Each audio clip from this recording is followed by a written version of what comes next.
Hey guys, how's it going? Hope you're doing well. My name is Crown, and today I'm going to read you some very interesting stories that I hope that you're gonna love. And now, without further ado, let's go!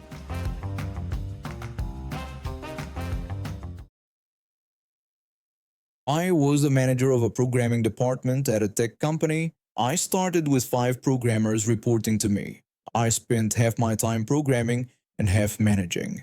I got exceeds or far exceeds expectations on annual reviews. About 10 years later, my team had 25 people and I spent less time programming. The department ran smoothly. Then I had health issues. I missed 2 months for surgery during a critical time. When I returned, my boss, who knew nothing about programming, called me to his office. During the meeting, my boss told me my performance was substandard and the department missed deliverable dates. When I mentioned I was in the hospital for 2 months, he dismissed this, saying they needed people who deliver results. 10 years of excellent service building a department from 5 to 25 people, and this was how I was treated. He told me they decided to reassign me. I would no longer manage the department and would go back to being just a programmer. When I repeated just a programmer, he said management wasn't working out and they needed someone who could be present. I was furious inside but kept cool. I told him I understood. I left his office and went to speak with my team. I called a quick meeting. I told everyone I was removed as department manager and that questions about project management, timelines, resources, or department decisions should go to my boss. A senior developer said my boss didn't know anything about programming. I said that was correct, but he was now responsible for the department, so all questions should go to him. Another programmer said it was ridiculous since I built the department. I thanked them but said these decisions were above my pay grade, and as just a programmer, I'd focus on coding. Within a week, my boss was overwhelmed. He got technical questions he couldn't answer, resource requests he didn't understand, and complaints about priorities he had no idea how to handle. Senior management noticed the chaos. After 3 weeks, they saw my boss was the problem, not me. They fired him and replaced him with the vice president of programming from the UK office. She was good, starting as a programmer herself, and understood both technical and management. I was still just a programmer. All managers were in the UK, and I told my former staff to send questions to their new bosses. When a senior developer asked if I could help prioritize features, I said I was just a programmer now, and they should contact their UK manager. When a junior developer came because the build was failing, I told them to email their UK manager, who would be online in about 4 hours. With a 6-hour time difference, the team only had 2 to 3 hours overlap each day. Getting answers became difficult, and projects fell behind. My health got worse. The stress made things worse. My doctor was concerned. During my checkup, my doctor told me to reduce my workload. He said I should work a 4-day, 32-hour week to recover. This was a problem since my company had a strict 40-hour policy. I looked for another job and got 8 offers in a month. I was ready to resign. After a few months, my new boss, the UK VP, called me for a meeting. She told me they noticed delays in US projects and the time difference caused communication problems. She asked if I would take the manager role again. I handed her my resignation letter. I told her I decided to move on.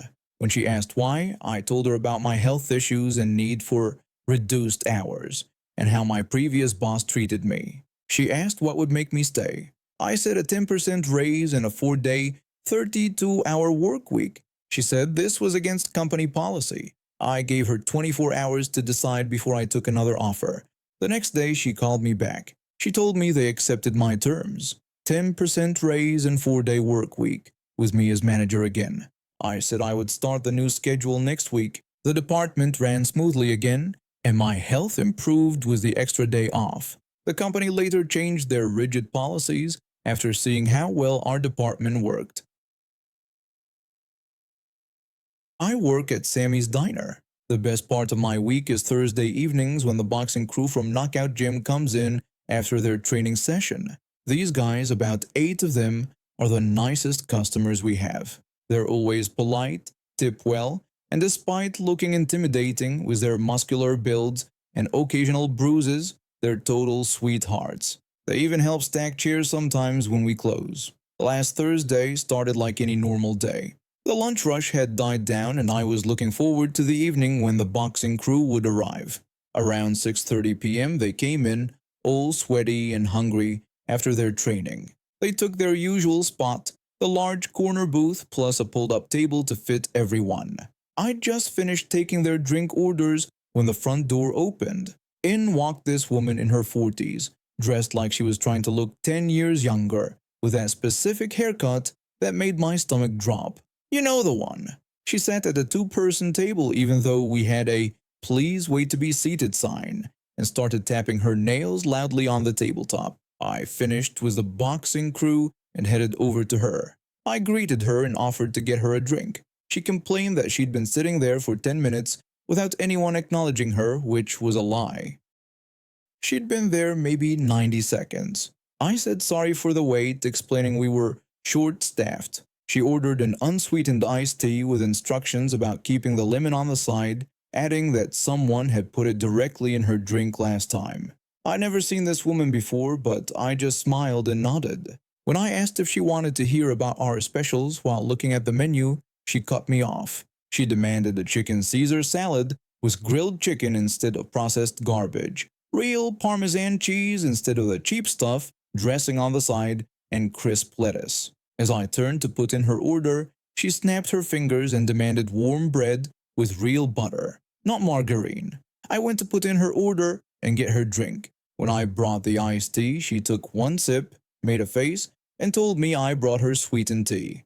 I told her that was impossible since we keep our sweetened and unsweetened teas in separate containers. She asked if I was calling her a liar and demanded a new drink. I said sorry and brought her a new tea, though it came from the exact same container. This time she found it acceptable. When her food arrived, she immediately complained.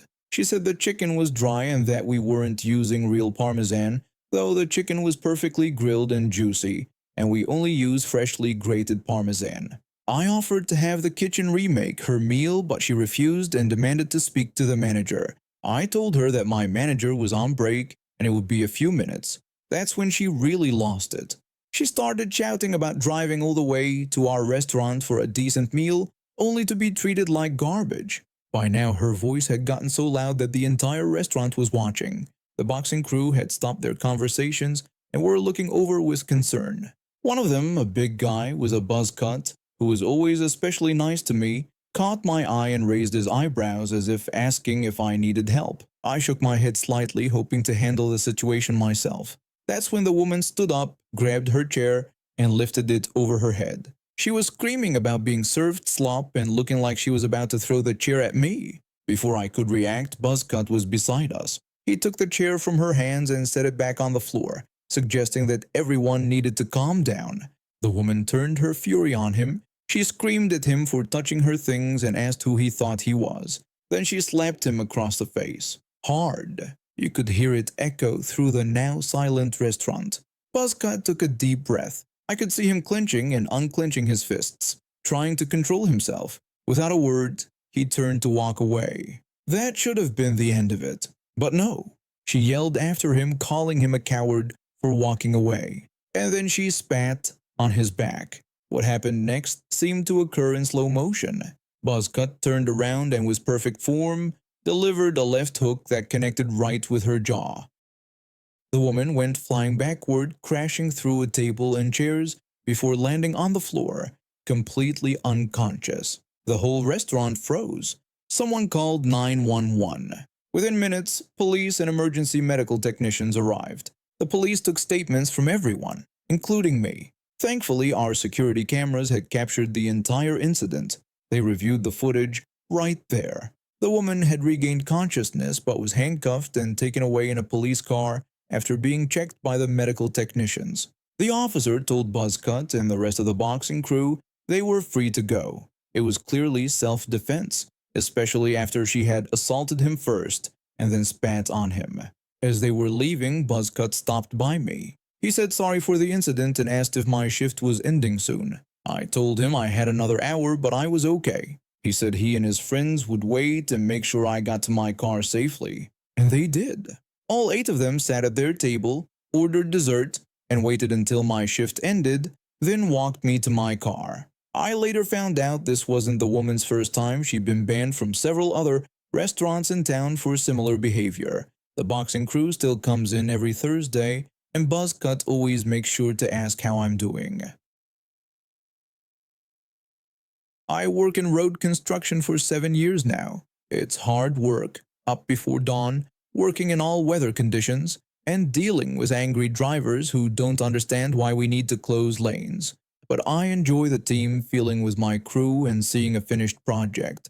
Our company has about 50 field workers across different job sites throughout the city. We work in small teams, usually 5 to 8 people per site. I lead one of these crews, which means I handle a lot of the daily logistics, making sure we have enough supplies, working with other teams, and keeping everyone hydrated and safe. About hydration in this line of work, water and ice are necessities, especially during summer. When temperatures hit 95 degrees and you're standing on black asphalt, you go through several gallons of water per person. It's not a luxury, it's a safety requirement. Until recently, each crew leader had a company credit card for small purchases, mostly water, ice, and occasional emergency supplies. The system worked well. We'd stop at a gas station or grocery store early in the morning, load up on what we needed for the day, and submit receipts at the end of the week. Then came the new policy. Our project managers, who work from the air-conditioned main office, sent an email about a change. They said all company card purchases now required prior approval from our project manager, even for basic items like water and ice. They said this would help them track expenses per job site more accurately. When I read this email, I shook my head. There were 3 project managers for all our job sites, and they didn't start work until 8 a.m. Most of us begin our days around 5 a.m. to beat traffic and the heat. I thought about sending a reply pointing out this problem, but decided against it. Maybe they had thought this through. Maybe they were planning to be available early. I decided to follow the policy exactly and see what happened. The next morning I woke up at 4:30 a.m. as usual. I got dressed, grabbed my lunch and gear and headed out. I stopped at the gas station where I always get our supplies. I loaded a cart with 10 bags of ice and 4 cases of water bottles, standard for my 8-person crew on a 90-degree day. Then, standing in the middle of the gas station at 5:06 a.m., I called my project manager. I reached my project manager's voicemail, which told me he was unavailable and suggested I leave a message or call back during business hours from 8 a.m. to 5 p.m. I hung up and called again with the same result. I tried the other 2 project managers and got their voicemails too. I then sent a text to all 3 explaining that I was at the gas station needing approval for a $43.27 purchase of water and ice for the Highway 14 project, asking them to call me since we needed to get to the site. No response. I waited 5 minutes, then called again. Nothing. I looked at my watch, 5:20 a.m. now, and we needed to be on site by 6 a.m. to set up. I had a decision to make: violate the new policy or risk my crew's safety by not having proper hydration. I called my supervisor, who was above the project managers. I got my supervisor's voicemail as well, where he asked callers to leave a message. I left a message explaining the situation, then decided to purchase the supplies anyway. As I was loading them into my truck, my phone rang. It was another crew leader. The other crew leader asked if I was having trouble getting approval for my water purchase. I told him I couldn't reach anyone and had bought the supplies anyway. He said he'd been trying for 20 minutes with no success. When I asked how many others might be dealing with this, he thought probably everyone, mentioning there were 8 crews starting early today. I left and headed to the job site. Throughout the morning I heard from other crew leaders that they had the same issue. Some had waited, leaving their crews without water for the first few hours. Others had made the purchases without approval. Around 8:15 a.m., my phone rang. It was my project manager, and he sounded irritated. The project manager asked if I had tried to call him at 5 a.m. about a water purchase. I said I had, explaining I was following the new policy requiring approval for all purchases. He said it was just water and ice. I reminded him that the email said all purchases and even mentioned water and ice, and that I was following the policy exactly as written. The project manager then said he had received 7 voicemails and 15 texts from different crews, all asking about water and ice purchases that morning. I told him I wasn't surprised since we all start around 5 a.m. and all need water and ice before heading to our sites. There was a pause. The project manager then told me to just buy the water and ice without calling in the future, but to follow the policy for other purchases. I replied that I'd do that, but asked for an official update to the policy so I wouldn't be the only one breaking the rules. He mumbled something about doing it later and hung up. By lunchtime, a new email had gone out. The project manager sent an update to the purchase policy, saying that standard daily supplies like water, ice, and basic safety items under $50 no longer required prior approval, though all other purchases still needed authorization. I later heard that all 3 project managers had been in a meeting with the company owner that morning. Their phones had been buzzing nonstop with calls and messages about water and ice purchases, which didn't make a great impression. Following a policy to the letter is the best way to show how ridiculous it is. The project managers wanted financial visibility. Well, they got it, starting at 5 a.m. About 10 years ago, I went through the most difficult period of my life. I was in a relationship with someone who wasn't good for me. To put it accurately, he was abusive. We had been together for almost 3 years. It started like most relationships do. Everything seemed perfect at first. He was charming, made me feel special, but slowly things changed. It began with small criticisms about my appearance, then he started controlling what I wore and who I talked to. By the end, there were physical fights that left both visible and invisible scars. The worst part was that we worked at the same office, a mid-sized marketing firm where he was in account management and I was in the creative department.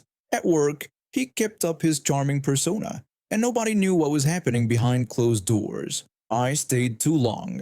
I made excuses for his behavior, blamed myself, and thought things would get better. They didn't. One day, after a bad episode, something inside me snapped. I packed my things and left while he was at work. When I was out of the relationship, it was like waking from a fog. I started processing everything, and with that came rage. Pure rage that I had kept down for years. I wanted him to know how I felt, how much he had hurt me, but I had cut all contact for my protection. Still, I had to see him every day at work. He walked around like nothing had happened while I struggled just to function. The company was too small for a transfer, and I needed the job. About a month after our breakup, I was working late one evening. Most people had left, but I knew he was still in the building because I had waited until I saw him go to a meeting in another department. I walked past his office, and there it was, his chair, his expensive ergonomic chair that he had bragged about getting when the rest of us had standard office chairs. I stood there staring at it, and something inside me snapped. I'd never done anything like this before, and I haven't since, but in that moment, I made a decision. I looked around, made sure no one was nearby, closed his office door, and I urinated on his chair, right in the center of the seat. I knew it was wrong. I knew it was disgusting. But as I left his office that night, I felt power. For once, I was the one causing him discomfort, even if he didn't know it was me. The next day, I watched from my desk as he sat down in his chair. He didn't notice anything wrong. There he was, sitting in my urine, completely unaware, while conducting his business calls. I casually mentioned to my coworker that it felt hot in the office. My coworker agreed and said the air conditioning was acting up again. I said that some people looked really uncomfortable. I watched as he shifted in his seat throughout the day. Maybe it was my imagination, but he seemed irritated. It gave me a sense of satisfaction. I did it again 2 days later, and then again the day after that. For about 2.5 weeks, this became my secret revenge. Every time I saw him sitting in that chair, looking unbothered by the damage he had caused me, I felt a small victory. One morning, our manager called a meeting. The manager told everyone that the move to the new office building would happen next week. We were told that everything would be thrown away, and we'd have all new furniture at the new location. My ex asked what would happen to the chairs. mentioning how he had spent weeks getting approval for his. The manager told him that everything was to be replaced, explaining that the new office came furnished with standard equipment for everyone. My ex said it was ridiculous and brought up how much the chair had cost the company. The manager said the decision had been made and told us to back up our computers with IT and pack our things by Friday. I had to bite my lip to keep from laughing. Not only was my ex losing his chair, but he had been sitting in my urine for almost 3 weeks, and now nobody else would have to use that chair. The day of the move, I watched as the moving company took away his chair with all the other office furniture. My ex stood there looking upset about a chair. A co-worker told my ex it was just a chair and that we'd get new ones. My ex said it wasn't just any chair but was ordered for his back problems and said the new ones would be cheap garbage. I said any chair would be an improvement. He glared at me, but there was nothing he could say. He didn't know the half of it. I never told anyone about what I did until now. I'm not proud of it, but I can't say I regret it either. When you can't get closure in a healthy way, you find it in other ways. For me, it was a urine-soaked ergonomic office chair and the secret knowledge that my abuser spent his days sitting in my personal protest.